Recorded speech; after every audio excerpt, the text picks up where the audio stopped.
Hey everybody, this is Techie Will. I'm bringing you a video on installing the JDM Aero Splash guards on a 2015 plus STi. I had not really seen any videos out there on people doing this, so I figured today would be since I'm doing it myself, a great day to actually do an installation video. As you can see, I've already got this car up on jack stands. Definitely you have to take the rear wheels off in order to get in here and have enough room to actually screw this stuff in. And then it's a little bit of a puzzle on actually finding out what exactly you're doing once under here. Another little preparation piece, I would recommend making sure to clean off this entire area of the rear quarter to make sure that it's nice and clean. These do have a bit of adhesive that are going to go on here to make sure that they're stuck in place the entire time. Now, one thing with the JDM parts is it does not really come with instructions. It just comes with some bolts and fasteners that you will find in the box, and then if you're like me, you're a little bit perplexed on where this stuff goes. One of the main components that you'll end up seeing through the video here are these large brackets. This one particularly is the one for the left hand of the vehicle, where we're at right now. There's also these small fasteners, excuse me.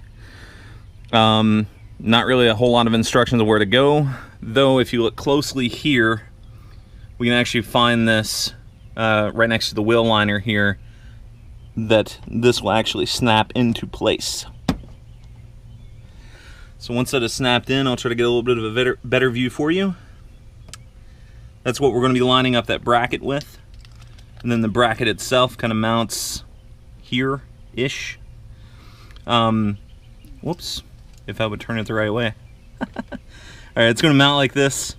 There's actually just like a C-clip on the bottom that'll actually go through this kind of bottom hole. They sent some included in the package, but we'll be going through that through the installation. Be back in just a moment. Alright everybody, we've got the bracket installed here. That's held in place by one of the automotive clips that are included in the JDM packaging. It's just right here under the bumper. Let's see if I can move the camera down enough to actually see it. It's going to be right in here. If you're not familiar with how to take these off, it's actually a really simple process. You're going to use a flathead screwdriver to pry under one of these four little areas here to pop that out. And then just to show what these actually look like together, the JDM ones are much longer than these stock ones. If you take a look here, the one on the left is from the JDM packaging, and the one on the right is OEM that was installed on mine and that I just removed. So we're going to be using the ones that were included with the packaging when we put the splash guard on.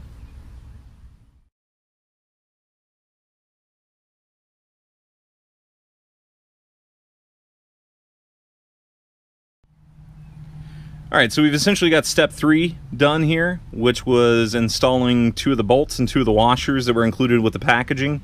That's on top of that L bracket that you saw that we installed just one step ago. These are really simple. They're just bolted right into that bracket. You can see that I do not have this fastened down completely. I did not torque these down because I still need to remove the adhesive strips that run along the splash guard itself to make sure that those are lined up properly, and then we'll tighten these up as well as install that last fastener that'll have this nice and tight against the body.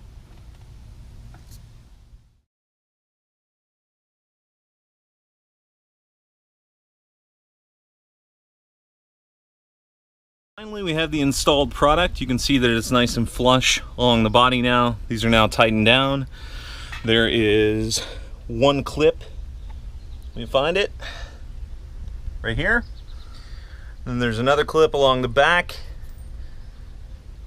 You can see it fits nice and flush down the body line. If you have any questions, add them in the comments below. And expect a lot more of these sort of videos from me pretty soon.